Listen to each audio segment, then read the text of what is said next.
Today I'm joined by Christina Illum Scherwin. Double Olympian 2004 and 2008, representing Denmark in track and field. Amongst the biggest achievements, 5th at the European Champs 2006 and 4th at the World Champs in 2005.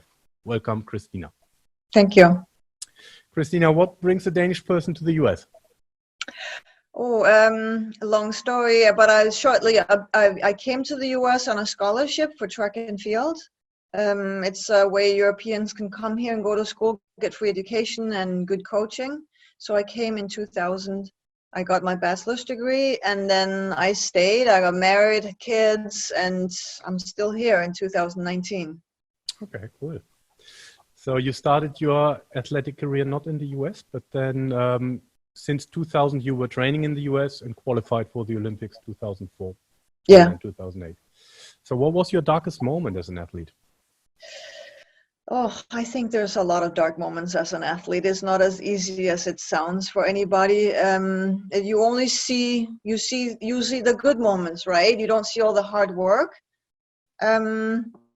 Unfortunately, I've been through a lot of injuries, and I think my darkest moment was I was coming off 2006 with breaking the national record. I was excited about going into an Olympic season.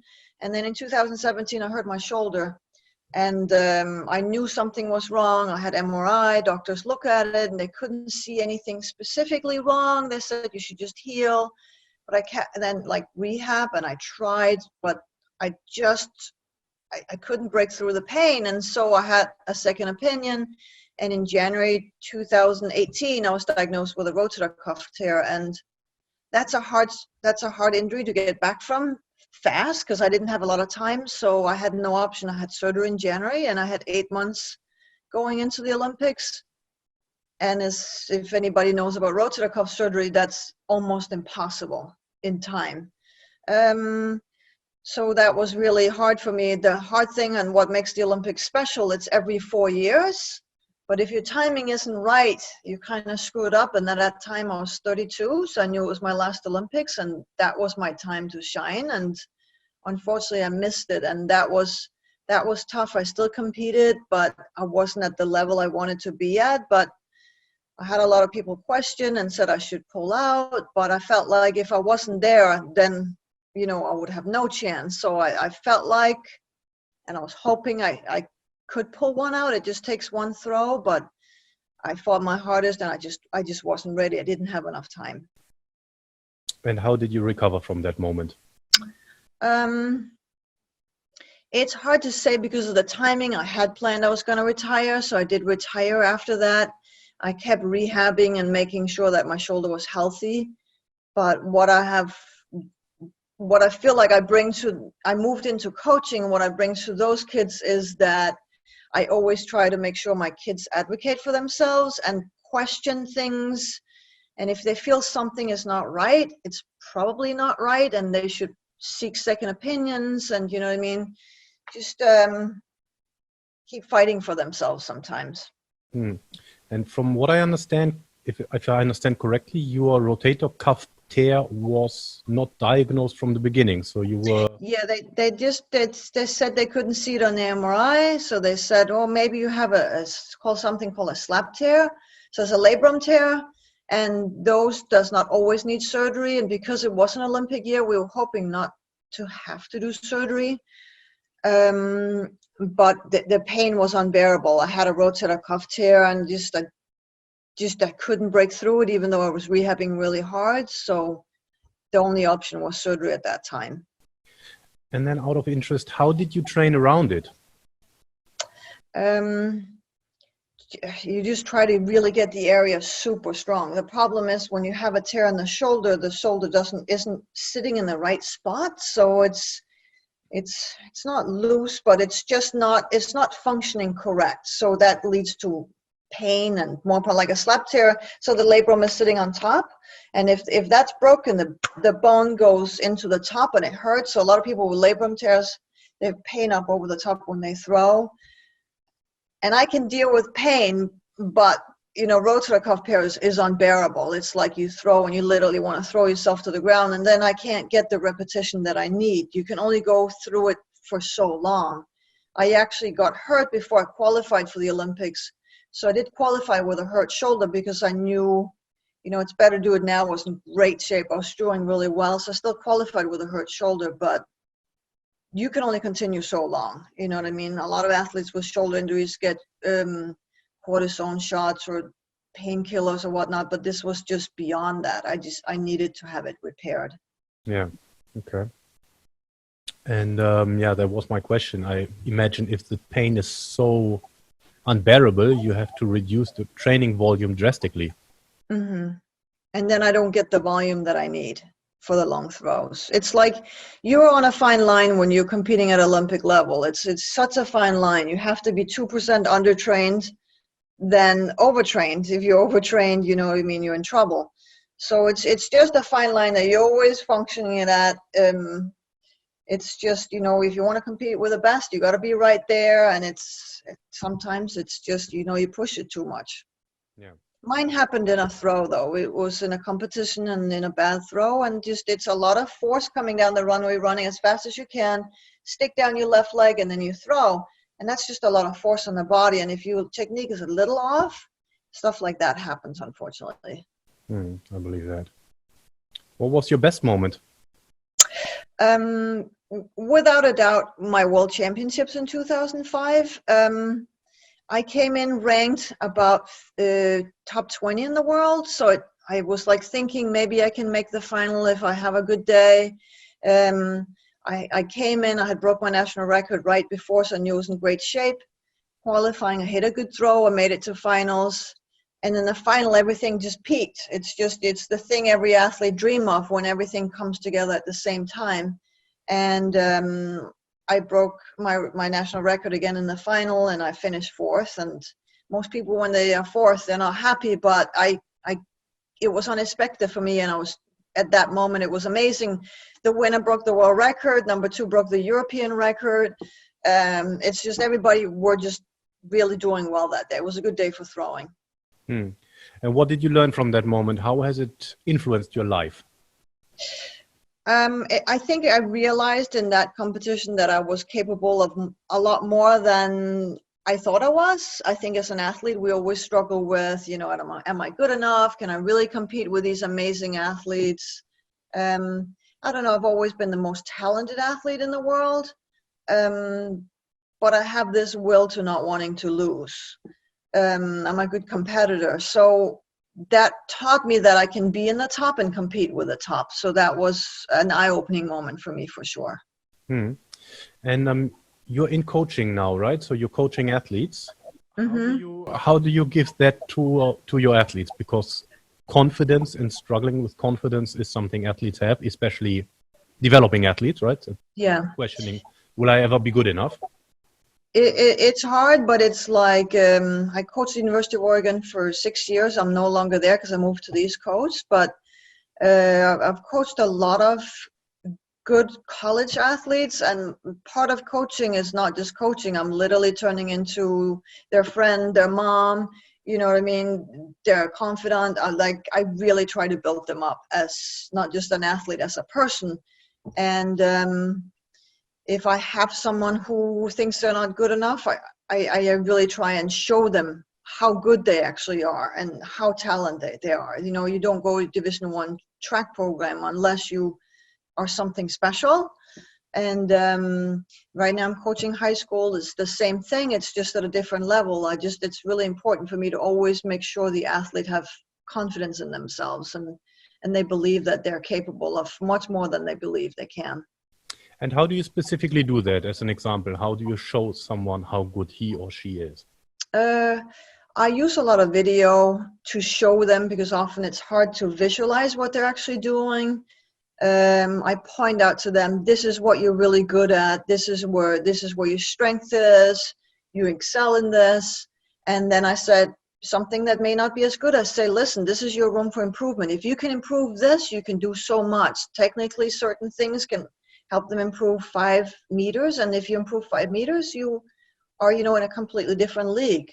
So I try to both pick out positive and negative, and negatives turn them into positives. It's all about finding areas where you can constantly improve so that you can bring your level up. Like improving 1% in everything you do every day is going to add up and all of a sudden make a huge difference. And you know what I mean? You don't think about these small things, but everything adds up. And I always try to tell my athletes, when they have a competition, they train the day right after, because that's the day their competitors rest. So we gain a day on their competitors, if that makes sense. Yeah. So we rest at other times, but I try to always mentally just make sure they're doing something their competitors may not be doing. Yeah. I remember I was working in England for some time, and we had a talk from Daley Thompson, the decathlete. And his biggest competitor was a German guy called Jürgen Hinksen. And Daley Thompson said he knew that the German guy would always rest on Christmas Eve. So he trained on Christmas Eve. And that gave him the mental edge. Yeah. No, you got to work when your competitors rest, right? Yeah. Cool. If you could go back in time 10, 15, 20 years, what advice would you give your younger you? I didn't start compete and peaking till later. I wish I would have gone back and put more emphasis on good coaching from a younger age. I was a little bit stuck in a club system where the Danish mentality is a little bit, I don't know, it's called jantelon. I don't know if you know about this, but it's like you don't think you're any better than your neighbor. You know what I mean? It kind of can put a damper on things. And it's just like, you just go about your daily business and, you know, you just follow your coach, whatever he says. But if I could look back now, I would have sought international coaching help at an earlier age. It was random that I found the coach that I ended up being successful with. He contacted me in 2004 at the Athens Olympics. And he said, I see something in you. I feel like if you work with me, we can do something amazing together. And literally from 2004 to 2005, I was a completely different person. And that's when I got fourth at Worlds. And in the Olympics in Athens, I got like 29th or something. Nothing special. I didn't make finals. It just shows how much a good coach can impact you. It's really incredible. If you're not in the right system, the right training regime for you, you can get stuck and you get stale. You got to progress. And I wish early on I would have had that opportunity to meet the right coach. And I think now with my daughter competing in gymnastics, I'm not pushing her, but I'm making sure that she's with good coaches because it's important. How old is your daughter? She's 10, so she's very young. I don't know if, you know, competitive gymnastics is going to be her thing at all, but she competed at nationals last year in the US, and that's a pretty big thing because it's a big country. Not pushing at all. I actually wish she would go and do track, but I think gymnastics is a good way for her to learn coordination and, you know, get to know every aspect of her body. And my job is just to make sure she has a good setup and that she has support around her. Okay. Yeah. And then with your coach, the new coach you had after the Olympics in 2004, did you also move location to train with him or her? I spent many camps with him. He's actually from Iceland, and he was also traveling around the world because he has international athletes from all over. So no, I didn't move, but I spent a lot of camps with him. He wasn't my technical coach, but he was my physical trainer. So he did mental aspects and physical training, and that was what made the difference for me. I've always had a pretty stable, good technique, so that wasn't my problem. Oh, that's interesting. So you did the technical work by yourself? With my coach here locally, yeah. Okay, cool. What are the habits that make you a successful athlete or person? I think for me, it's always, I can't stand losing. It's like something that is, I have this drive to compete.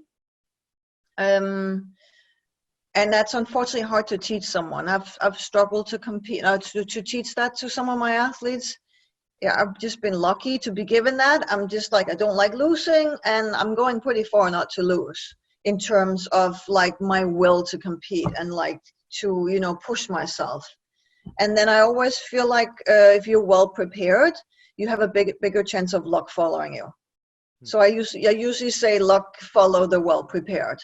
So I try to be as prepared as I can be, and then whatever happens, happens. Then I've done all that I can do. And this will to win or the will to not lose, now you transitioned out into quote unquote normal life. Mm-hmm. How does that turn out in normal life? Do you still have the feeling you need to compete, or you more I do. So yeah, I do transfer to every aspect of life. I just finished my MBA, and it turns into, of course, I want the best grades, and I guess I'm a little brainwashed from this competing, but it is my life. I also play tennis now, which I really enjoy, and it's like I can't stand losing on a tennis court, and it's it's who I am, and I'm just getting into the business world, and it will transfer to that, I'm sure. It's that's my drive, and that's my drug. I love. I love to compete. I love to try and push myself. It's not about competing against others sometimes. It's more about pushing myself. How far can I go? How good can I be at something? And then I dive really deep into it, and I just go for it. Okay. You moved into coaching, and you coached NCAA Division I champion, US Olympic trial champion, and an Olympian. So what have you taken from your career into the coaching, and what did you change as a coach?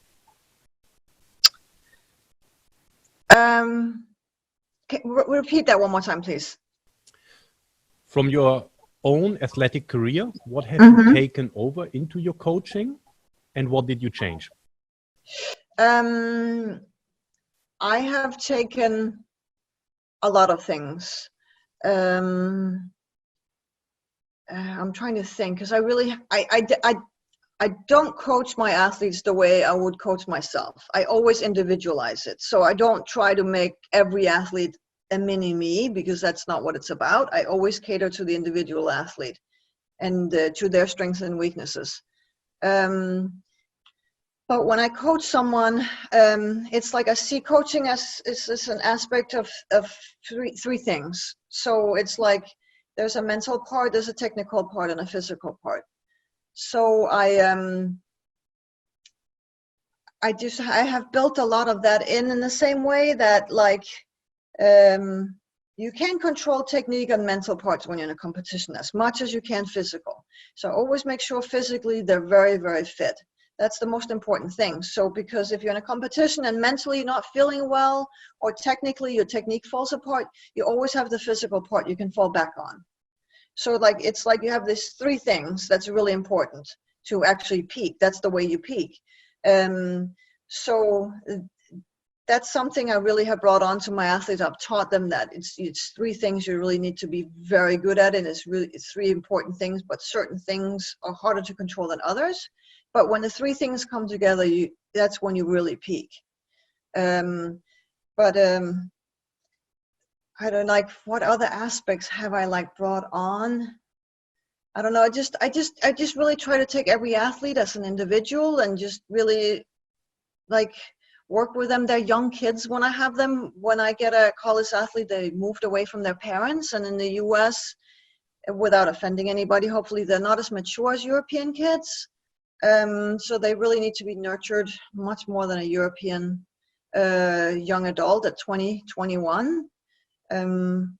So I just really try to take them as a whole person, and I'm not that I'm raising them, but I'm the only adult that is really around them that they can trust. So I try to be the best that I can for them. Okay. Do you have a morning routine? Not really. I am a planner, so I plan a lot. And so I've always had the days planned out. And when you're professional athletes, your days kind of look the same. Unfortunately, it's not the most exciting things at time, but I don't meditate in the morning. I just made sure I had a good breakfast. I always make sure I have protein in the morning. because I have a morning workout. So I go through the schedule, eat breakfast, and then usually have an early morning workout, and that's what I did. You kept that. Yeah. Okay. I still make sure protein every meal. It's just something that's important. Okay. How do you prepare yourself for important moments? I always try to prepare for the unexpected. So often like things that can throw off an athlete is like something that's unexpected, something they didn't plan for. Like I know this is crazy, but I always packed, extra shoelaces. What if your shoelaces break? Then you're there in a competition and you prepared for this your whole life. You don't have shoelaces. So I did plan down to small details.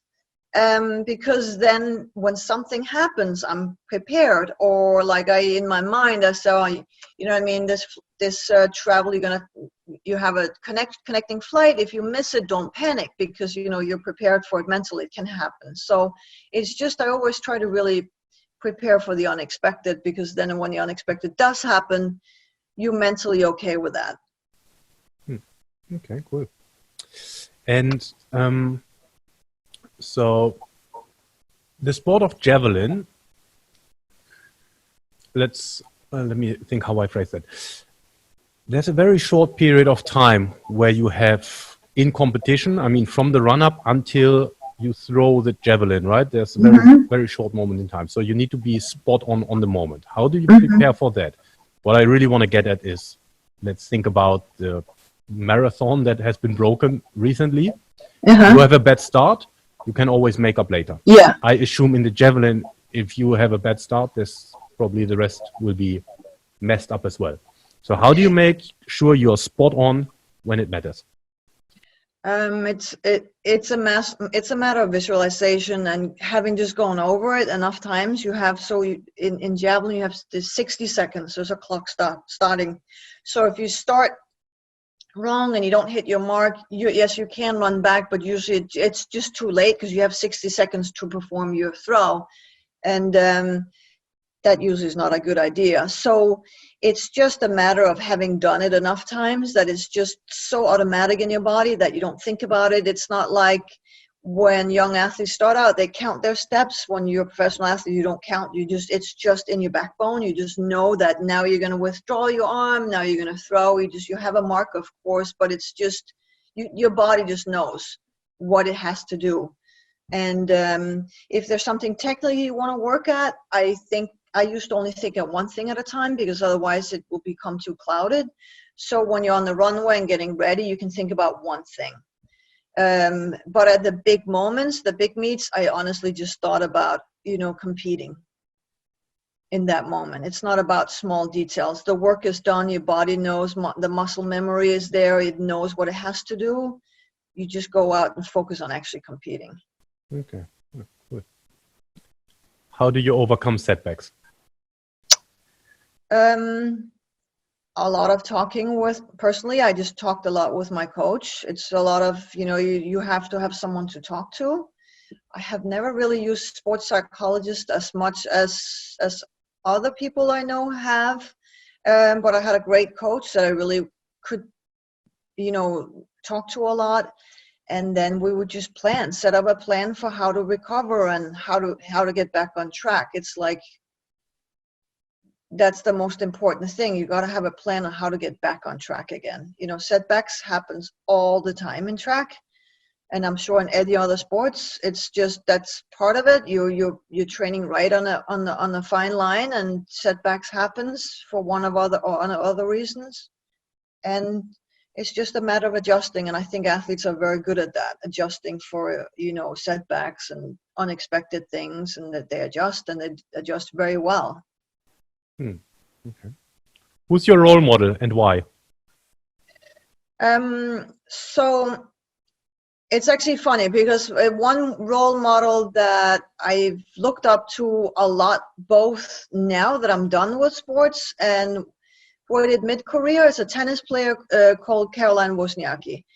I just find her quite amazing what she's done, coming from, she does have Polish parents, but she grew up in Denmark. She grew up in a system where there's no tradition for tennis, and that's really hard to be the trendsetter in a sport and to, you know, do something nobody else has done before. It's not easy. I really respect her for that. I feel like she has carried herself with grace and just dignity through her whole career. A lot of people have, you know how it is with, you know, famous athletes. A lot of people always have something, you know, negative to say, and now she's not competing again. But, you know what, nobody has walked her shoes. Tennis is an unbelievably competitive sport, and what she's done is unbelievable, and I really respect what she has done for herself and the sport. And now young tennis players are coming up in Denmark. Now we have two juniors, one French Open, and the other one, I think she won Wimbledon. Hope I'm not wrong, but they're both very high ranked on the world ranking, and she's done amazing things for tennis in both in the world, but in Danish tennis in general, and she's a great athlete to look up to. Yeah. And in addition to that, I also know, I mean, because she's also quite good looking, there was a lot of envy and, you know, a lot of criticism. But knowing a little bit of people who have worked around her, she was actually quite a hard worker. Like her going out and running a marathon in the time she did, was it 3:30 or something? Yeah. It's unheard of. It's like, she is like the hardest worker you can find, without a doubt. And that you just have to respect that. Yes, she's amazing looking. You can't take that from her. And I'm sure a lot of people are envy for that, and for her making a lot of money. She's decided to live in Monaco because taxes are high in Denmark, and it's a better climate for her to train in. And a lot of people are hard on her for that. But you know what? She is just going with class, and doesn't seem like she's getting involved with any bickering. I really respect that. I think she's carried herself so well. Yeah. What is the best advice you received, and who gave it to you? So it's probably the Icelandic coach I had. His name is Vestan Hafsteinsson. He taught me the expression, there's pain and there's pain. So you have to know the difference. Pain is okay because sports hurts, but pain is not okay. That's when you should stop training.